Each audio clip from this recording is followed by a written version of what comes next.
കാര്യത്തിൽ കുറ്റക്കാരനാണ്. നിന്നെ ഈ അവസ്ഥയിലാക്കിയത് അവനല്ലേ? ഒരു പ്രത്യേക സാഹചര്യത്തിൽ നിനക്ക് പ്രിയന്റെ വീട്ടിൽ താമസിക്കേണ്ടി വന്നു എന്ന് കരുതി അവനത് മുതലെടുത്തത് ശരിയാണോ? നിങ്ങൾ തമ്മിൽ ഇഷ്ടത്തിലാണെന്ന് കരുതി പ്രിയൻ ഒരിക്കലും ഇങ്ങനെ അതിര് കടക്കാൻ പാടില്ലായിരുന്നു.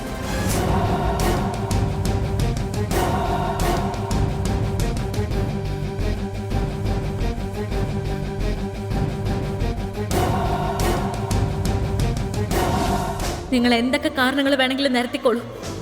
നിങ്ങളെന്നല്ല, ദൈവം ഇറങ്ങി വന്ന് പറഞ്ഞാൽ പോലും പ്രിയൻ ചേട്ടനാണിത് ചെയ്തതെന്ന് ഞാൻ വിശ്വസിക്കില്ല. എന്നോട് ഈ തെറ്റ് ചെയ്തത് ആരാണെന്ന് ഞാൻ കണ്ടുപിടിക്കും. പക്ഷെ അതിനു മുൻപ് പ്രിയൻ ചേട്ടൻ നിരപരാധിയാണെന്ന് നിങ്ങളുടെ മുൻപിൽ ഞാൻ തെളിയിക്കും.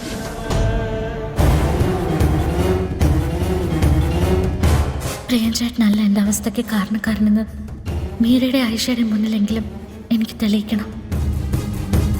അതിന് എന്ത് ചെയ്യേണ്ടി വന്നാലും ഞാൻ ചെയ്യും.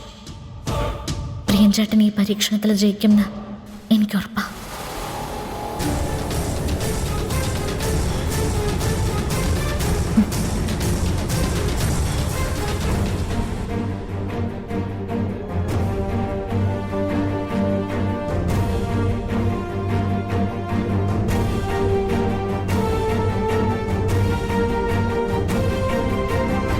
പ്രിയൻ ചേട്ടാ,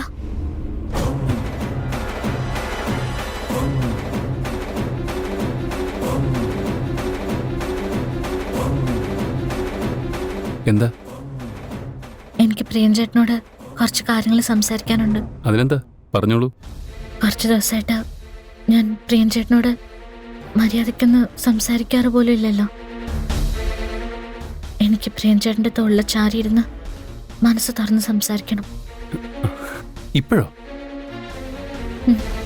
നിനക്ക് ഇന്നലെ രാത്രി എന്നെ ഒന്ന് വിളിച്ച് പറയാറുന്നില്ലേ? നമുക്കൊരുമിച്ച് ഇന്ന് രാവിലെ അമ്പലത്തിലേക്ക് പോവായിരുന്നല്ലോ.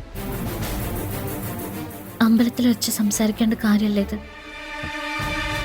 നമ്മൾ മാത്രം സംസാരിക്കേണ്ട കാര്യ. ഈശ്വര, നീ തന്നെയാണോ ഇങ്ങനെയൊക്കെ സംസാരിക്കുന്നത്? സ്വപ്നമൊന്നുമല്ല. കാര്യം നീ റൊമാൻറ്റിക്കായിട്ട് സംസാരിക്കുന്നത് എനിക്ക് ഇഷ്ടപ്പെട്ടുവെങ്കിലും ഇത് നമ്മൾ ജോലി ചെയ്യുന്ന സ്ഥലമല്ലേ. ഇവിടെ വെച്ച് അങ്ങനെ പഞ്ചാരടിച്ചിരിക്കുന്നത് ശരിയാണോ? ആ കരുണാകരനാണെങ്കിലേ എന്തെങ്കിലും കിട്ടാൻ വേണ്ടി കാത്തിരിക്കുക. അതൊന്നും കാര്യാക്കണ്ട. ഉച്ചയ്ക്ക് ഭക്ഷണം കഴിക്കാൻ എല്ലാവരും പോകുമ്പോൾ പ്രിയൻ ചേട്ടൻ ഗോഡൗണിലേക്ക് വന്നാൽ മതി.